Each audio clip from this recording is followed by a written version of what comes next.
Thanks for being here. Thanks for logging on. I am taking digital music lessons at St. Thomas, which basically, which mostly is regards mixing and mastering. And essentially, what mixing is, for those of you who don't know, is it's kind of just making music sound better by making it sound more cohesive and polished, by, oops, by just making the instruments blend together better using your ears and using different, just a variety of different digital plugins in my case. So basically what I'm going to be doing here is I'm going to be going over a couple of my songs. I've got the song links in the chat. First song is Retro and the second song is Up All Night. I'm going to be talking about kind of the inspirations behind the songs, and how I wrote them, and also a bunch of the decision-making process regarding the composition of them and the instruments that I chose. And then I'm also going to get into a little bit of the technical side. I'll share my screen and show show what it looks like to work on a song in a digital audio workstation. So with that being said, we'll just get started. If you see in the chat, there's a link to Retro, a YouTube link. That's kind of the best way we thought would work best for this, since it can't be kind of in person. So if you want to click that link, I'm going to give, oh, here, I just got a chat. Yeah, I'll repost the links. Well, hopefully that worked. This is kind of a new way of doing this. So, but if not, I'll share my computer sound and go through parts of the song too anyway, as if most of you haven't already heard it. Okay, so if everyone's back, I'll first talk about kind of the inspiration of the song. So I had a job as a watercraft inspector for the DNR on various boat launches in northern Minnesota up here. And it was an incredibly boring job because most days, actually, they put you on accesses where you would get a lot of traffic. So I would sit there and I would a lot of times bring my ukulele and play my ukulele and write songs and stuff because there's not much else to do. You're just sitting there. And that's when I had the idea for this song.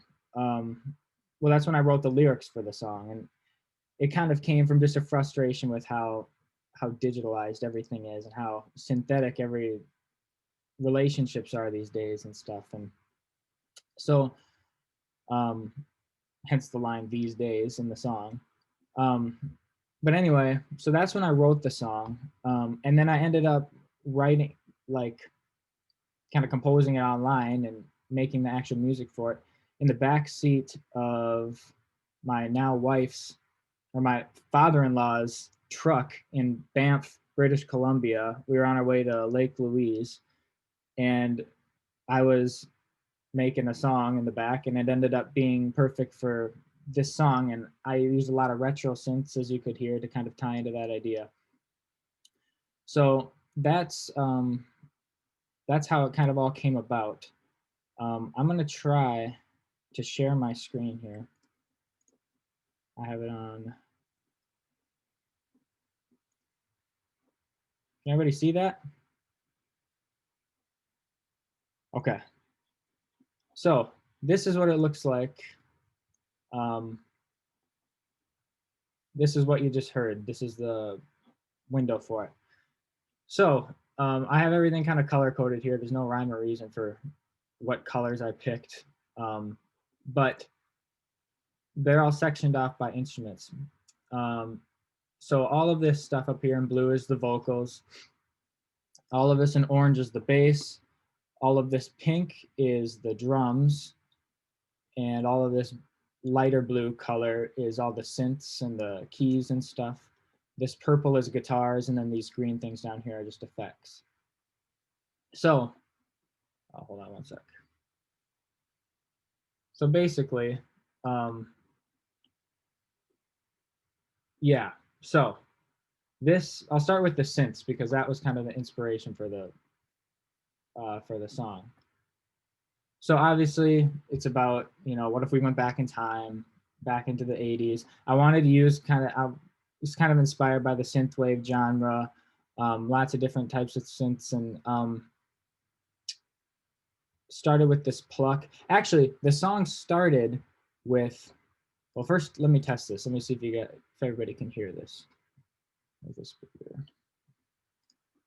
With this sound.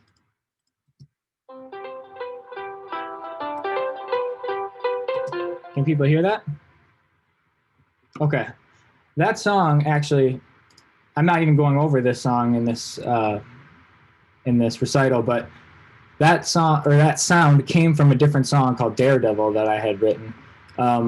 And that's what started the whole, because I had made it for that song, and then I realized it just didn't fit in there. But I really liked it, so I just put it in a different project. So this is the same tempo and key as Daredevil, because but that's what all of this, everything else you see spun off around that sound. But I liked the retro sound to it, so then I had some plucks and just a bunch of layers. That was kind of the big key to this song. So the synths really carry the song. And the bass here is also just a heavy synth bass also. Vocals came last. Next, I did the drums. The drums used to be really syncopated, and it lost a lot of energy in the song. There wasn't very much drive to the song. So then I ended up replacing them with kind of more of that typical dance beat, just because that fit the song better. And I'll get into the effects I put on them later. After the drums, so this is another thing I should note. I don't do anything in a specific order. From song to song, it always starts with something. Like this one, it just started with this little synth, and everything else came after it. So I did that synth, and then I did the drums, and I kind of built layers around it. And the bass, and that was most of the song, kind of the shell of the song. And then guitars were a later addition, because I wanted kind of that 80s guitar solo type sound in there. So that's what I did here. And like I said, these are just little effects, little rises and falls that kind of help with the transition effects in the song. And then afterwards came all the vocals. These are all the different vocals. And I have them all labeled little things. We, just for reference. So when it comes to actually mixing the song, that's kind of just getting the song all put together. When it comes to mixing it, I'll start up here at the vocals. I have all the lead vocals on one channel here. So if I solo this channel, it's going to play only the lead vocals. And what I did on here, each vocal track itself has its own little effects on it, which you can see over here. But I'm not going to get into each one of those. I'm just going to get into what I did for all of them to apply to all of them. So for the lead vocals, I've used an EQ. Well, actually, this doesn't show very much. I hardly EQ'd them as a whole. Maybe I'll take a look at this one or this one. So on this EQ, you can see basically what an EQ is, for you who don't know, is it adjusts specific frequency ranges you can either boost or reduce specific frequency ranges. So what I've done here, ranging from 20 to 20,000 hertz, that's the average, kind of the outer extremes of human hearing. And what it's showing over here is by how many decibels, or over here, by how many decibels you're boosting or reducing it by. And then the x-axis, math's been a long time. The x-axis shows the frequency that you're working with. So like, for example, I have this shelf. I don't even know why it's not on. This shelf is boosting everything above 2000 hertz. And the reason I do that on vocals is to get, well, as you can see, I have a lot of different EQs. Basically, if I want to bring a lot of diction out, which you want in the pop genre, you want to boost around 5,000 and above hertz. And that'll get the S's and the T's and all the diction in the voice out, so it makes it really clear and upfront. And I did a ton of reducing down here. I wouldn't normally do this much, or not anymore I wouldn't do this much, but I didn't have the greatest recording setup when I did this. And there was a lot of low end in my voice, so this is where a lot of sub energy underneath the vocal comes in, and that kind of ends up competing with the bass, and it makes the mix really kind of clouded, and it doesn't sound like it's getting along very well. So I took a big scoop out there, and then this area is also really muddy, kind of the mid range. There also, on one of these other EQs, I probably have, well, right here there's a notch taken out around. Actually, I just realized something. Can you guys see what I'm pointing at right now? The EQ? Oh, okay. Okay, because sometimes if there's another window above it, it takes just a big thing out. You can't see it, but okay. So anyway, this would be a big notch out around. This is kind of where 2K is, where a lot of harsh frequencies come in. Kind of if you listen to it in your headphones or something, you kind of wince at it. It just kind of an ear dart area there. And apparently right here, I found it to be right here. So a lot of times what I'll do is I'll take the bell and I'll move it around and look for where specific frequencies are poking out at me. And wherever I hear it the most, that's where I'll kind of make a little scoop. So that's basically what EQing is. And then it looks like I also have a de-esser on the lead vocals. This is just taming the diction of your voice, because that can also sound kind of strident up in that frequency range, kind of 7,000 hertz and above. And so this is just a plugin that tames those, that frequency. And I also, on the vocals, use a lot of compression. So what a compressor does is it basically compresses the dynamic range of audio.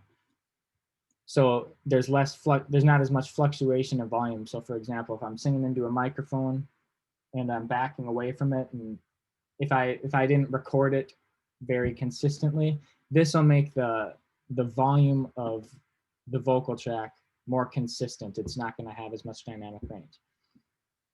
So I compressed this really heavily. So you can watch it actually work here. What was it like to miss each other when distance apart would make us stronger since we... So what's happening there is basically it's showing that I'm getting about 10 decibels of gain reduction. And then I can make up for that with the volume over here. This specific compressor I really like to use because I use it on drums a lot too, drums and vocals, because it gives a really nice shimmer to the vocals, and I don't know, it's really aggressive and tight. So that's a big part of vocals. It brings them really up front in the mix, and you want the vocals to be kind of in charge in the song. So that's kind of EQing and compression and the de-esser are what I also use the noise gate, because I'm recording right where I'm sitting is where I recorded it, and so it's not perfectly treated for like a studio would be. So you get some fan noise, you get some, like if the water softener starts running, which is a few rooms down, the microphone is really sensitive and it can hear that. So this basically cuts off everything underneath negative 44 decibels and leaves everything above it. And so that's leaving my vocal in charge and then taking away all the unwanted noise, especially in parts of the song like this where there's not a lot going on. So that's all I'll talk about for vocals. The bass, like I said, is just the only thing I did for the bass, I really liked the sound as it was, but I took let's see, where is it? I took a limiter, which is basically just like a compressor, but it has a ceiling. So anything that reaches a certain level, it's going to get stopped. It can't surpass that level. And what it's, whoops, here it is. So I have the threshold. Anything that surpasses 13.7 decibels is going to get kind of squashed. And basically what it does, not to get too technical, is it just makes the sound of the bass more consistent, or the sound of whatever you're using it on more consistent, because for the bass, you want that to be really, you don't want some notes to sound louder than others, and it can be a problem with those sub frequencies. So that's basically the only thing I did on the bass, except for in this case, since it was a synth bass, I boosted a ton of high end because it has a really bright upper register. And then the drums, like I said, I really heavily compressed the drums, especially once I went with that dance type beat for it, because that's kind of gonna bring a lot of the energy in the song, and it's just gonna kind of lead the way for everything else. So the same thing is happening on this compressor. And I EQ'd it a little bit. I boosted kind of in between the kick and the snare fundamental frequencies, and some of the low end too, to give the drum track as a whole a little more heft. Just trying to move along. Like I said, all the synths are kind of where the kind of tie into the idea of the song. You can kind of hear those. There's all different textures and stuff throughout as the song kind of moves along. And then the guitars. The one thing I'll say about the guitars is little trick, just for an example of a mixing technique, is right here in this guitar solo.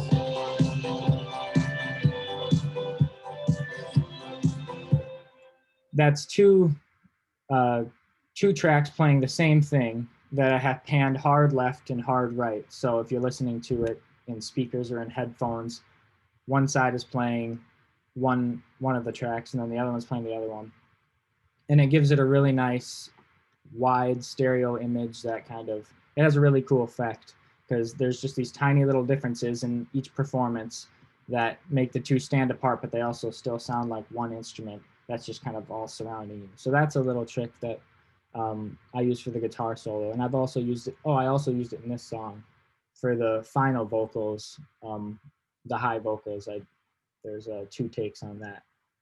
And then, like I said, just the effects and stuff.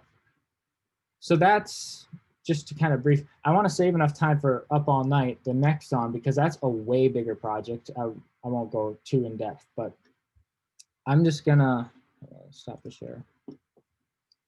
I'm gonna put the Up All Night link to YouTube in the chat, and you can listen to this one. This one's 5 minutes long. Another 5 minutes I'll let go by, or 6 minutes, and then we'll regroup back here and I'll go over that one.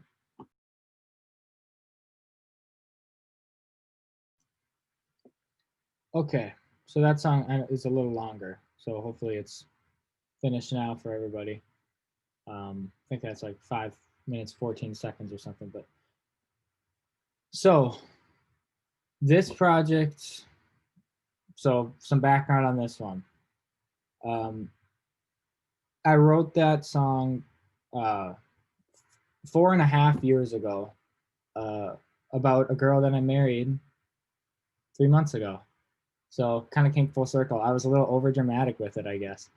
But it ended up being one of my favorite songs I've written, and it still is. So it's one of the very first songs I actually made on Logic, which is the software I use to make to compose music and stuff. So yeah, it wasn't even really a breakup thing. She basically just left for college. I really over exaggerate the situation in the song, but that's what music does. So just sounded cool.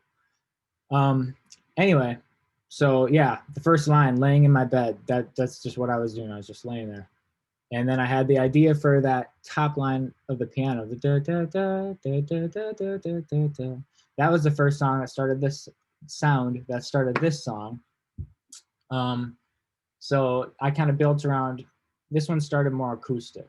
I remember getting up and going to my little keyboard down in my room and just playing a little idea on the piano. And I recorded it. I have the voice memo on my phone. It's hilarious. The song has evolved so far. But so basically, the second thing that I did was I had the that really melodic bass line. I wanted to lead the way. So I wanted it to be really heavy. I wanted the song to have a lot of low end and be almost depressing, because that's the state of mind it tries to capture. And so that was actually, here, let me share my screen notes one more time. So this project is really, really big. There's a lot of tracks.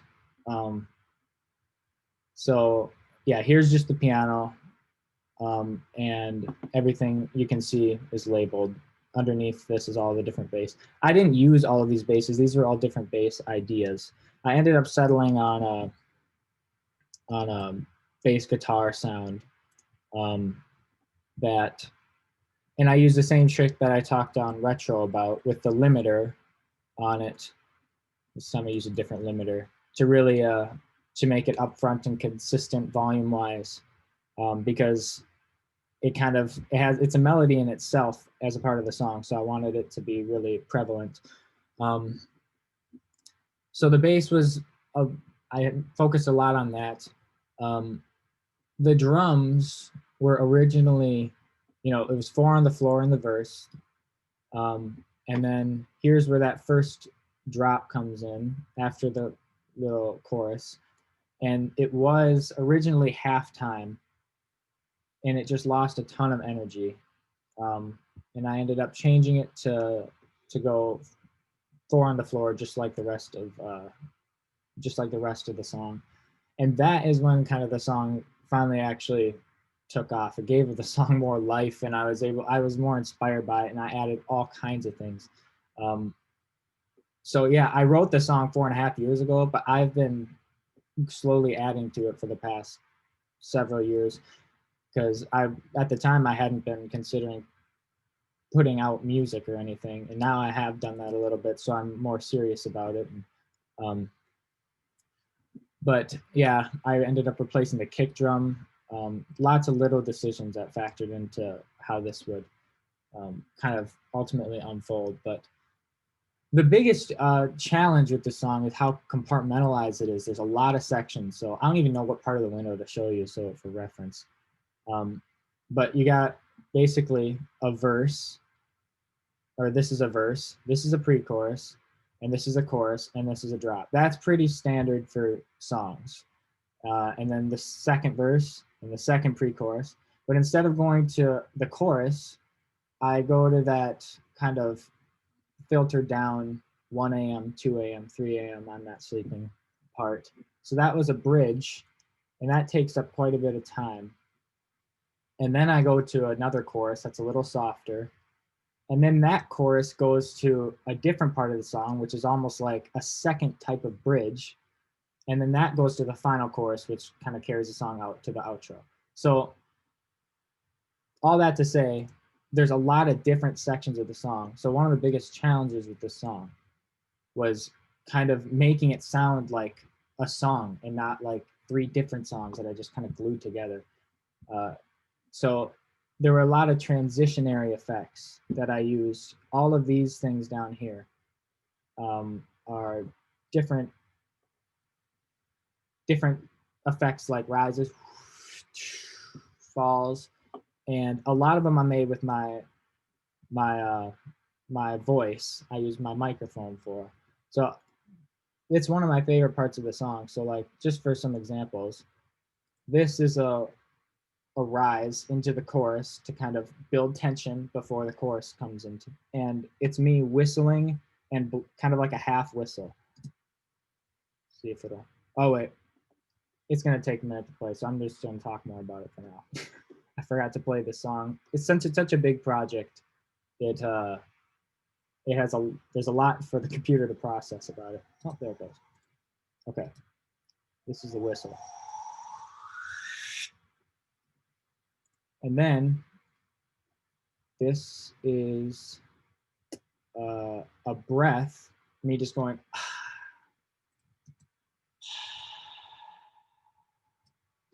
So together into the chorus, they're going like this.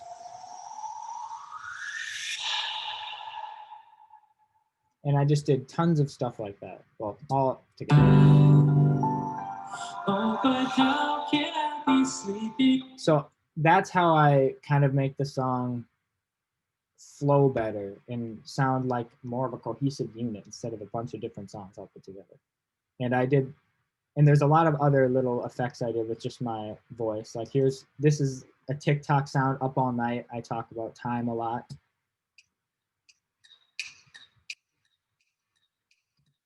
I did that with my mouth, and I have it tremoloed between the left and right channels. So if you're listening to headphones or in speakers, it's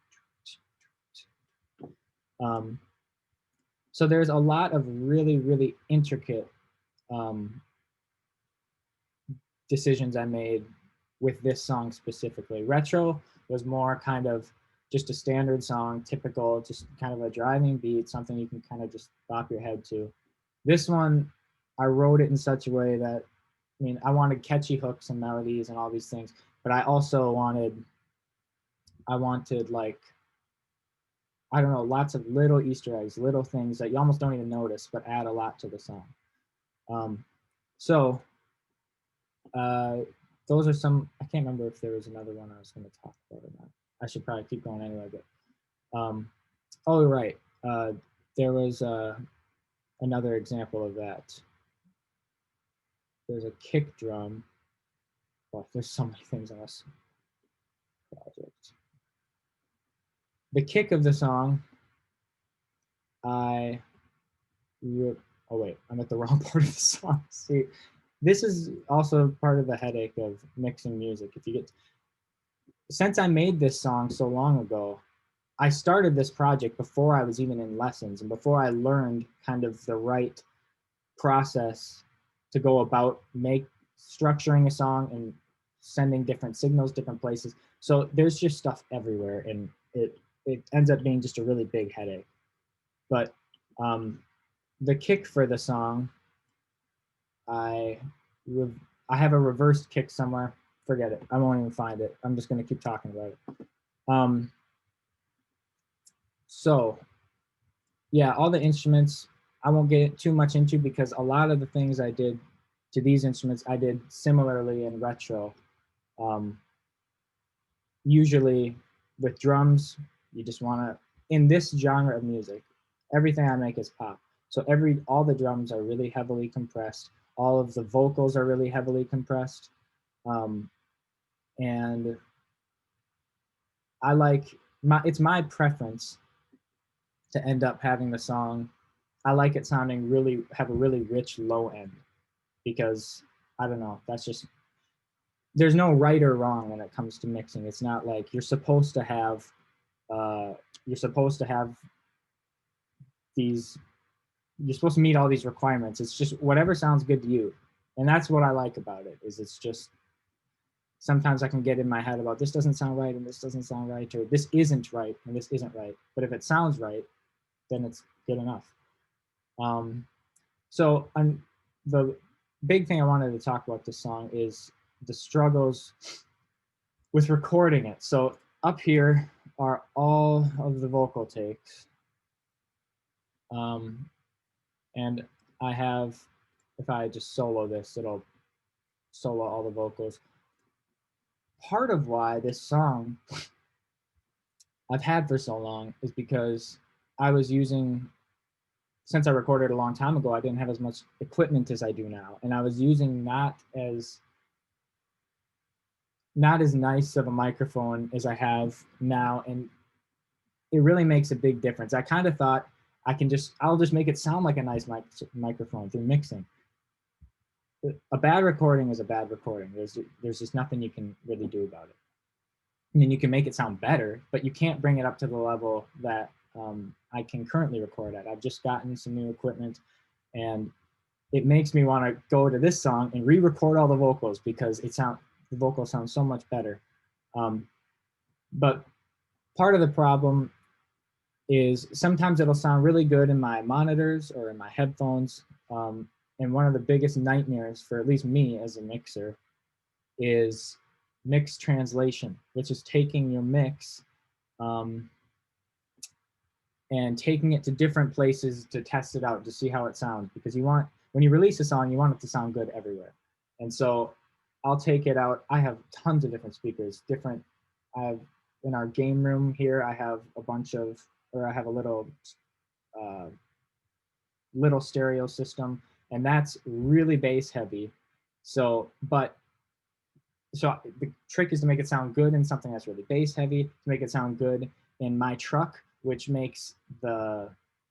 tends to have different speakers have different frequency responses, basically. So you want it to sound good across all different, no matter where anybody listens to music. So that's one of the biggest struggles with this, and the vocals are always poking out, and it's just because they're not as rich and not as polished as they would have been if I would have recorded them with a better mic. So mix translation is a big problem with this song for me. But sometimes you end up chasing your own tail, and you can just make all kinds of little changes. That's the other biggest problem I have, is I'm such a perfectionist in everything I do. It takes me forever to do everything. And this song with these vocals recorded, I've just tried to make them sound better. I think, I'll fix this, I'll fix that. I'll boost, or they're getting too harsh, so I got to take some more 2K out, or they need more heft to them. I'm going to boost some of the 500 hertz range. It just doesn't. There's just comes a point where you've taken it as far as you can, and there's just not much more that you can do. And that's kind of the hardest lessons that I've had to learn with this song, where it's like, this is about as far as I can take it. And sometimes you just got to let go and cut your losses and just move on and start working on new music. So yeah, this song has a lot of history to it, and it's Gavin's my teacher my instructor for my mixing lessons, keeps telling me, you got to let this one go. You got to just, you got to quit babying it, and just time to move on. And I always tell him I'm going to, and then as soon as I hang up the call, I'm back mixing it again. And it's just, I don't know. But I think I've taken it as far as I can, and using all the same tactics I went through with retro. So just for time's sake, I won't get into all the different things, all the actual mixing tricks I use, since I already kind of overviewed those. But yeah, so that's Up All Night. And I don't think there was anything else I was going to say about this one. But yeah, so those are the two songs that I wanted to share. And that, thanks, Joy. I just saw that. And that's about it. So I'll open it up for questions or basically anything. I'll just stay on here. But thanks everybody for watching, and I'll just be here. I think I muted everybody just for the sake of the presentation. So now you should be able to unmute yourselves. I hope. This is the first time I've played Professor and actually been on the creating the Zoom thing side of this. Normally I'm just sitting on it with my screen off and my mute on. But got a question, Mikey. Yeah, got you. Tiny Desk concert, when are you going to give it? Tiny Desk concert. I do like those. I don't know. That's a whole different level of musicians, though. I got to work up to that. Are you talking about the actual Tiny Desk concerts, or just like my own? Your own. Oh, yeah. Well, I could do something like that, I suppose. I don't know. Maybe I'll put a YouTube video on or something. I'll get a camera in here. Okay. Yeah. Oh, Do you have any other interesting sounds that you put into your song that you want to show besides your you did a lot of other vocals besides the ones that you showed. Do you have any others that you'd like to share a minute and show? Yeah, I can. Yeah, the problem It's kind of cool to see kind of the background ones and then see how it comes together like you did for the one example. But if you got one or two others, that'd be kind of cool to highlight those. Right. Sure. Let me see. Okay. Sharing again. Okay. I just saw my cousin posted in the chat. He likes the alarm sound at the end. Yeah, that was I put in the basic iPhone alarm sound. Really annoying sound if you've heard it in the context it's supposed to be heard in. But I thought it worked for the song, so just that sound. Put that in at the end, like, you know, it's morning, wake up. But I was still awake. That's how I talked at the end. The song kind of tells a story. That's kind of what I wanted to do. So I tried to include a lot of little things like that. Right here is actually just me waking up. It might be kind of weird to solo it and just listen to it by itself, but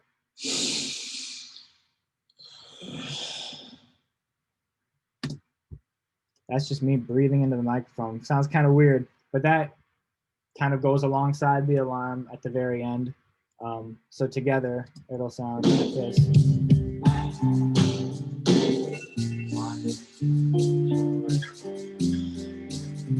I wish I would have seen if I can call it a dream, but I know it's not. And that was another sound that I did. I can't even remember how I did that one.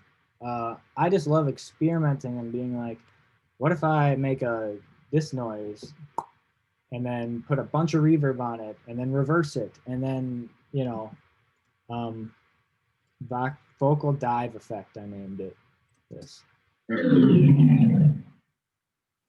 And I can't even remember how I did that one. So that wasn't that long ago though.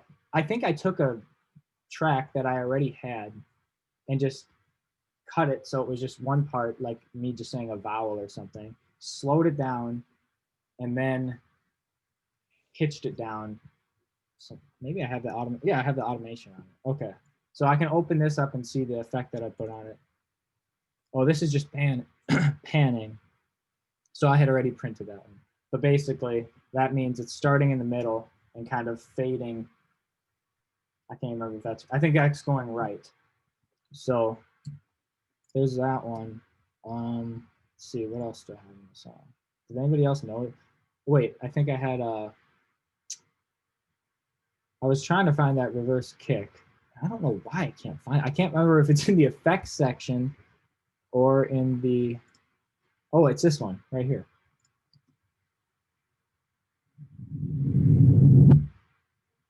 That's just a kick. What? No. A kick with reverb on it, reversed. So little things like that. Did anybody else hear anything specific that they want me to show? Okay, because I just love the level of detail that's in there. And so when you say all the little Easter eggs that you have hidden throughout there, I mean, I love it. That enhances it. Right, yeah. I want to go back to retro to answer your question. Would you make it in the 80s? Yep. Yeah, yeah, you've done that. Been there, done that. You wouldn't have been on your computer as you're traveling to Lake Louise. No, right. That's true. And kind of contradiction there. Right.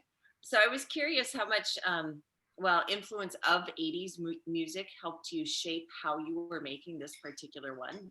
And it was kind of ironic, you know, you wouldn't make that song in the 80s at all because you wouldn't be able to do all the things that you do digitally now. So I'd like to hear you talk a little bit about that contrast of just, Right.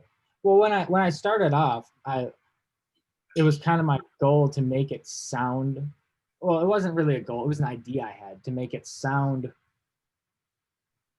like it was from the 80s, like it was produced in the 80s. But the reasons I liked it. Well, like, I mean, like, just kind of aesthetically, like kind of I don't know, not as polished as it would be, as a production would be today. And I ended up just straying away from that. All I did, the main thing I did for, like I said, was all the, this isn't even, I'm not even sharing my screen, so I'm not sure. But was all the synths I wanted to, I don't know, I like the synth wave music. That's also from that cover that you saw on YouTube. I put the grid lines at the bottom and that kind of, I don't even know what it's called, that sun with the lines in it. That was all inspired from the synthwave genre. So basically the only thing that I really took from the 80s was the synths, because, and kind of the bass, some of those sounds, and the guitar solo. But yeah, I suppose I had a little inspiration from like shows like Stranger Things, as much as those, I don't know if those exactly completely encapsulate the essence of the 80s that perfectly, but that kind of music too, that's kind of synthwave style too. So but yeah, my dad always jokes about this song. He's always saying, would we make it, he asks mom, would we make it in the 60s, or would we make it in the 50s or whatever.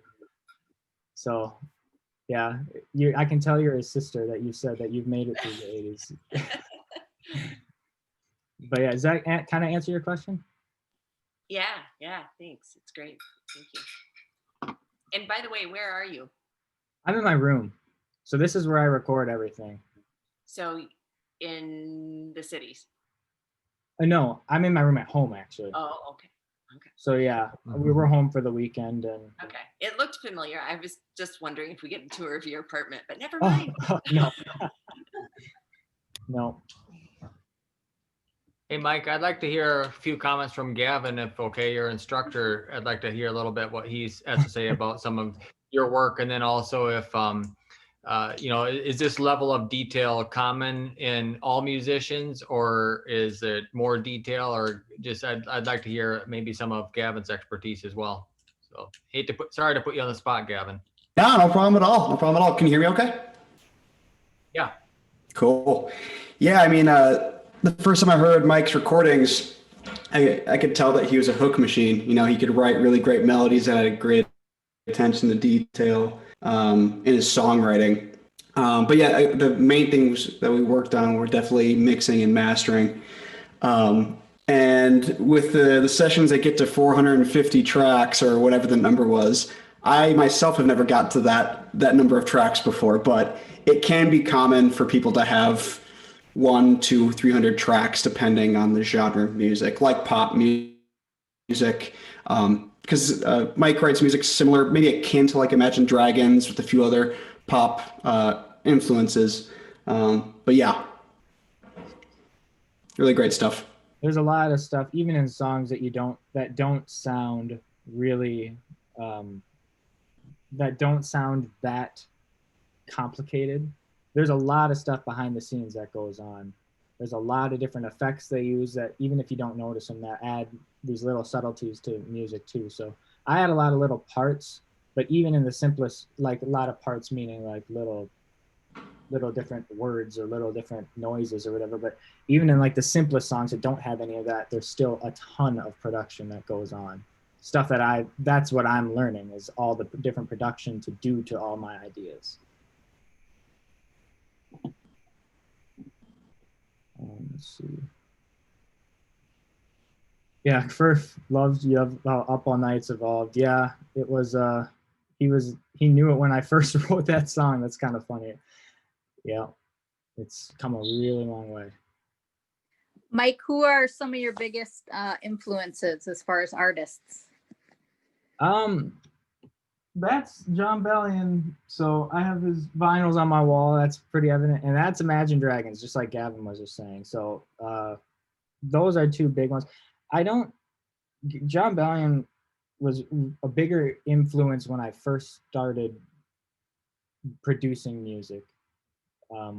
But now I don't know. I try not to sound too much like other people. I kind of try to have my own sound, even if it might kind of, end up sounding like somebody. I don't know. But yeah, Um, I don't know. John Bellion probably is the biggest one for me. And I also, but the other thing is, I don't like doing just one genre of music. I kind of like trying to do different things. So even though all the songs I have out right now and the ones I just showed were kind of poppier, I also like doing kind of stripped down acoustic, or even like, really crunchy, distorted guitars stuff. Like, I just like trying everything. So in those cases, I like a band called Kaleo. They're an Icelandic rock group. They're really cool. But yeah, mostly I try to be self-inspired, but when I'm not, it's a lot of John Bellion and Imagine Dragons, my favorite artists. Yeah.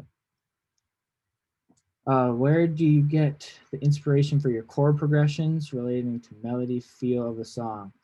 That's a good question, and I don't even really know how to answer it. I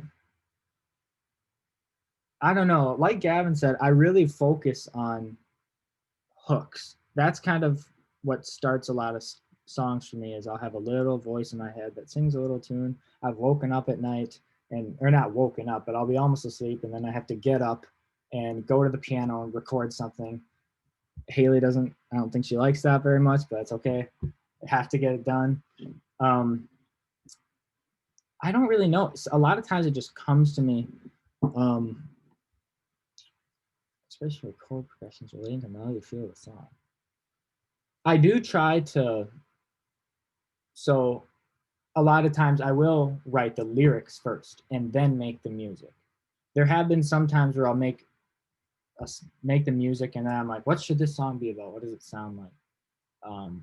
But mostly it's the lyrics come first, and then I just think of kind of a melody that would suit it. Or I don't remember how it went for Up All Night or really Retro. I'm trying to think of an example of a different song I've written where I just basically try to make it sound like, if you took all the lyrics away, if you took the vocals away, and somebody just heard the instrumental, they'd be able to say, that song is about blank. That song's about this. That sounds like this.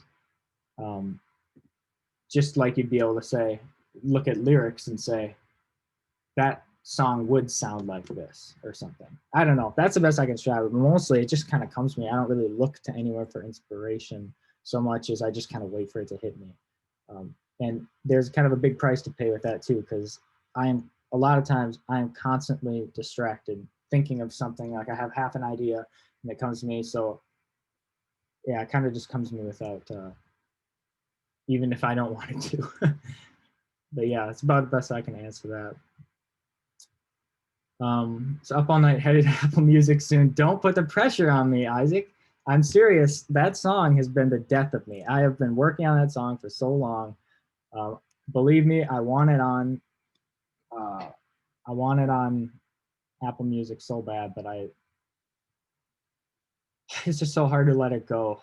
Like I said, I'm really tempted to re-record the vocals because just to my ear, they just, especially now with my new equipment, it would sound so much better, so much more professional to me. But yeah, I'm working on it. That's all I'll say. I have another song I'm recording right now. You've probably heard it we had our little jam session in here when you were out in Minnesota, but that one should be sooner than Up All Night. That's all I'll say. Yeah, I'm just looking through the chat. Yeah, so anything else or not? See that.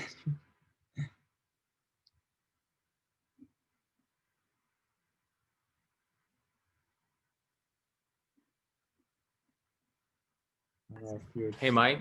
Yeah, sorry, I was waiting for you. Maddie's wondering why there aren't any songs about her yet. She's a I little do have jealous 'cause they're songs. all I about- do have a song about her. I mean, not about her, but that regards her, about being young. It's called Wintergreen. That one's not really, I don't have the music very finished for that, but that's a different song. And yeah, that's one of my favorite ones I've written. So Maddie, quit saying that. You'll get your song soon. How How about your mom? I have songs about family in particular. So yeah, but I also love your album covers. Anything are you designing those or Yeah, anything yeah. about them? yep, I've designed them. So the retro one most recently, that's a picture from our trip on our honeymoon, Haley and I's honeymoon in Oregon on the west coast, and there was this really cool beach. So she gets photo creds on that one. And then like I said, I kind of had the synthwave influence for kind of the graphics on it. I use Illustrator and kind of edit the photos and just make them look how I see fit. Up All Night, Maddie gets photo credits too, because that artwork is actually a picture. And then I used a bunch of effects in Illustrator. A picture of you? Yeah, it's a picture of me. I was gonna say, it looked like We went out to the deck by the lake, and because it was just a big flat area, and I brought my comforter from my bed down and laid it flat on the thing, and a step ladder out there, and like my guitar and my keyboard and everything. And I laid on a pillow and just did some pose, you know. And Maddie was up on the step ladder with my camera, holding it over, trying to, you know, and they were all kind of not cropped right because she didn't have a good way to, but she took the picture and then I cropped it and then I put a bunch of effects on it. And then I put the stars up on top. And that one, I like also trying to put kind of little messages in my artwork. So in retro, you saw there's that little black square in the bottom left corner. That has the 4 main sound waveforms, synth waveforms in it. And then I put a 5th one underneath it, which is a heartbeat to kind of go into the idea of, you know, synthetic relationships. And anyway, then the Up All Night, there's a line in the song, the stars are out, used to think they spelled our names. You know, people say if it's written in the stars, it's meant to be. So the stars are out, used to think they spelled our names. If you look close at that cover, in the stars, I have Haley and Mike written in Braille. So just to kind of look like, so you don't really notice it until, and you definitely don't notice if you can't read Braille. I had to look up what Braille looked like to do it. But so yeah, that's I like doing little messages like that. awesome. But yeah, so anyway, if that's all, thanks everyone for coming. I appreciate it. And I'm gonna have another one of these things next semester, my last one. So, but yeah, that about does it. Any more questions quick before good or? Okay. Well, thank you everybody. I appreciate it. Thanks for tuning in. See ya. See how I even stop this.